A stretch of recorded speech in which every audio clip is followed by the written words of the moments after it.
ಒಂದು ಕಡೆ ಮೇಲೆ ಇರಾನ್ ಅಟ್ಯಾಕ್ ಮಾಡಿದ್ರೆ ಇಸ್ರೇಲ್ ಮೇಲೆ ಮಿಸೈಲ್ ಮಳೆ ಸುರಿಸಿದೆ ಇರಾನ್. ಒಂದು ಕಡೆ US ಸೇನಾ ಮೇಲೆ ದಾಳಿ ಮಾಡಿದೆ, ಮತ್ತೊಂದು ಕಡೆ ಇಸ್ರೇಲ್ ಮೇಲೆ ಕೂಡ ಮಿಸೈಲ್ ಮಳೆಯನ್ನು ಸುರಿಸಿದೆ ಇರಾನ್. ಮಿಸೈಲ್ ಅಟ್ಯಾಕ್ ಹಿನ್ನೆಲೆ ಬಂಕರ್ಗಳಲ್ಲಿ ಜನ ಅಡಗಿ ಕುಳಿತಿದ್ದಾರೆ. ಜೀವ ಉಳಿಸಿಕೊಳ್ಳಲಿಕ್ಕೆ ಬಂಕರ್ನಲ್ಲಿ ಜನ ಮೊರೆ ಹೋಗಿದ್ದಾರೆ.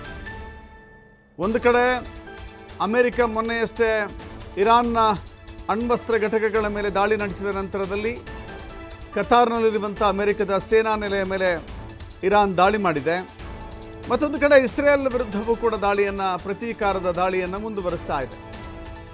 ಹೀಗಾಗಿ ಇರಾನ್ ಮತ್ತು ಇಸ್ರೇಲ್ ನಡುವಿನ ಸಂಘರ್ಷ ತೀವ್ರಗೊಳ್ತಾ ಹೋಗ್ತಾ ಇದೆ.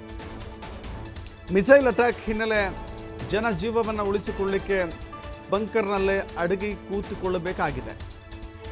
ನೋಡಿ, ಇಸ್ರೇಲ್ನ ಪ್ರಮುಖ ನಗರಗಳನ್ನು ಗುರಿಯಾಗಿಸಿಕೊಂಡು ದಾಳಿ ಮಾಡಲಾಗ್ತಾ ಇದೆ. ಹೀಗಾಗಿ ಇಸ್ರೇಲ್ನ ಪ್ರಮುಖ ನಗರಗಳಲ್ಲಿ ಸೈರನ್ ಸದ್ದು ನಿರಂತರವಾಗಿ ಮೊಳಗ್ತಾ ಇದೆ. ಮಿಸೈಲ್ ಅಟ್ಯಾಕ್ ಆಗುತ್ತೆ ಅಂತ ಗೊತ್ತಾದ ತಕ್ಷಣವೇ ಅಲ್ಲಿ ಅಲರ್ಟ್ ಮಾಡಲಾಗುತ್ತೆ ಅಲ್ಲಿನ ಸಾರ್ವಜನಿಕರನ್ನು, ನಾಗರಿಕರನ್ನು.